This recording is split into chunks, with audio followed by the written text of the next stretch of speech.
اور جانور بھی امام حسین سے محبت کرتے ہیں، امام حسین سے لگاؤ رکھتے ہیں۔ آؤ آگے آپ کو بتا دیتے ہیں، مسجد نبوی شریف میں آقا کریم جناب محمد رسول اللہ صلی اللہ تعالی علیہ وسلم ممبر شریف پہ خطبہ دے رہے ہیں، خطبہ مطلب تقریر بیان فرما رہے ہیں۔ حضرت امام حسین چھوٹے ہیں، امام حسن چھوٹے ہیں۔ اب مسجد کی فرش بنی ہوئی نہیں ہے، بلکہ فرش کے اندر جو ہے کچھ کمی ہے۔ حضرت ابو بکر مسجد میں موجود ہے، حضرت عمر مسجد میں موجود ہے، حضرت عثمان غنی مسجد میں موجود ہے، مولا علی شیر خدا مسجد میں موجود ہے، حضرت ابو طلحہ انصاری مسجد میں موجود ہے، حضرت ابو ذرہ مسجد میں موجود ہے، حضرت ابو ذر غفاری مسجد میں موجود ہے، حضرت سلمان فارسی مسجد میں موجود ہے۔ دیگر صحابہ اکرام کا جمع غفیر ہے اور جمعہ کا دن ہے۔ نبی پاک جناب محمد رسول اللہ صلی اللہ علیہ وسلم ممبر شریف پہ کھڑے ہو کر کے خطبہ دے رہے ہیں۔ اچانک نبی کی نگاہیں جو ہے کیا دیکھتی ہے کہ سامنے سے جو حسین پھول جو ہے، سامنے سے جو جنتی جوانوں کے سردار جو ہے چل کر کے آ رہے ہیں، لیکن ننھی ننھی عمر پاک ہے، چھوٹے چھوٹے پاؤں ہے، لڑتے چلتے ہیں، لڑکھڑا کر کے گر پڑتے ہیں۔ فرش جو ہے نہ ہموار ہونے کی وجہ سے، اچھے ڈھنگ سے نہ بننے کی وجہ سے جو ہے لڑکھڑا کر کے زمین پہ گرتے ہیں، کبھی ادھر گرتے ہیں کبھی ادھر گرتے ہیں۔ نبی کو دیکھا نہیں گیا۔ نبی پاک صلی اللہ علیہ وسلم جو ہے ممبر سے اترے ہیں اور اترنے کے بعد مسجد نبی میں جا کر کے جو ہے امام حسن امام حسین دونوں نواسے کو اپنے گود میں بیٹھایا ہے اور لا کر کے ممبر شریف کے قریب کھڑا کر دیا ہے اور کہا اے لوگو دیکھو دیکھو یہ اولاد کی محبت ہے، اے لوگو دیکھو دیکھو یہ اولاد کا پیار ہے، اے لوگو دیکھو دیکھو یہ اولاد کی چاہت ہے۔ ہم سے برداشت نہ ہو سکا، ہم خطبہ دے رہے تھے، لیکن امام حسن و حسین کم عمری کی وجہ سے جو ہے فرش پہ چل نہیں پا رہے تھے اور گر پڑ رہے تھے، ہم اٹھا کر کے لے کر کے آئے ہیں۔ اگر کوئی مسئلہ اس وقت ہوتا تو صحابہ اعتراض کر سکتے تھے، ابو بکر تھے، عمر تھے، عثمان تھے، علی تھے، حضرت ابو ذر تھے، سلمان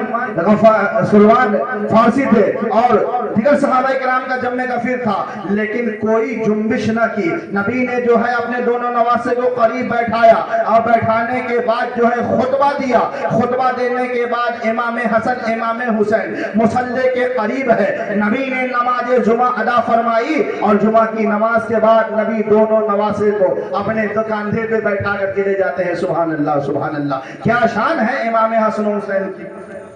کیا ادا ہے امام حسن و حسین کی، کیا محبت ہے امام حسن و حسین کی۔ آقا کریم صلی اللہ علیہ وسلم جو ہے جمعہ کی نماز کے بعد جو ہے داہنے کاندھے پر آقا حسن کو بیٹھاتے ہیں، بائیں کاندھے پہ آقا حسین کو بیٹھاتے ہیں۔ اب مسجد نبوی سے باہر نکلتے ہیں، جیسے ہی باہر نکلتے ہیں آقا حسن ارشاد فرماتے ہیں نانا جان سواری بڑی اچھی ہے، نانا جان سواری بڑی پیاری ہے۔ آقا حسین ارشاد فرماتے ہیں بھائی حسن سواری اچھی دیکھ رہے ہو، یہ بھی تو دیکھو سوار کتنا اچھا ہے۔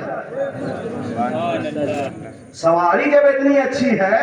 تو سوار کتنا اچھا ہے۔ یہیں پہ مورخین بیان فرماتے ہیں کہ سوار شہید اعظم ہے اور سواری رسول اعظم۔ اللہ کے نبی صلی اللہ علیہ وسلم کے دونوں کاندھے پر امام حسن امام حسین بیٹھ کر کے گھر تک گئے۔ اس کے بعد مورخین آگے بیان فرماتے ہیں وہ دن گزر گیا، پھر ایک دوسرے دن کا معاملہ ہوتا ہے۔ فضیلت حسین بتاتے چلوں تاکہ ذہن میں امام حسین کا بچپن بھی رہے،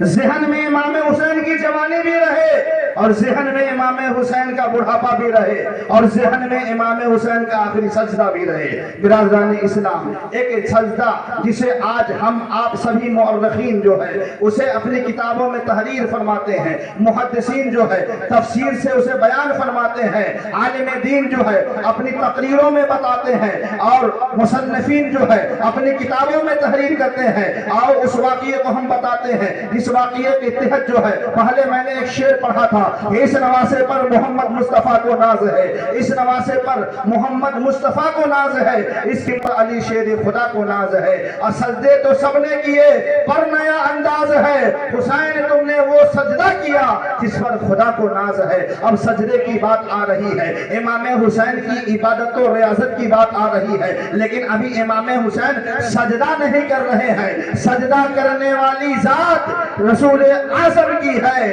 اور پشت عنبر پر سوار ہونے والے کی ذات شہید اعظم کی ہے۔ امام حسین رضی اللہ تعالی عنہ جو ہے، آقا کریم صلی اللہ علیہ وسلم جو ہے مسجد نبوی میں ظہر کی نماز کی امامت فرما رہے ہیں۔ اب 4 رکعت والی نماز ہوتی ہے، اور آپ بات سمجھیں گے، اگر نماز میں بچے ہمارے اوپر آ جائے تو آج ہم آپ بچے کو ڈانٹ کے بھگا دیں گے، ہمارے اوپر بچے نماز میں کوئی شرارت کرے تو ڈانٹ کے بھگا دیں گے، لیکن یہاں سے 3-4 مسئلے بھی حل ہوتے ہیں، اور ہم آپ کو بتا دیتے ہیں۔ کئی کتابوں میں مورخین نے جو ہے الگ الگ اندازوں میں لکھا ہے، مارکہ کربلا میں الگ انداز میں ہے، شام کربلا میں الگ انداز میں ہے، کربلا کا خونی منظر ہے اس میں الگ انداز میں ہے، قاتلان حسین کتاب ہے اس میں الگ انداز میں ہے، مدینے کا مسافر اس میں الگ انداز میں ہے، نقش کربلا اس میں الگ انداز میں ہے، داستان کربلا اس میں الگ انداز میں ہے، تفسیر الروح البیان اس میں الگ انداز میں ہے، امام نصفی فرماتے ہیں الگ انداز میں ہے، حضرت عبد الرحمن فرماتے ہیں الگ انداز میں ہے، لیکن میں وہ انداز فرماتا ہوں اور وہ انداز بتاتا ہوں جو کتابوں میں تو تحریر ہے،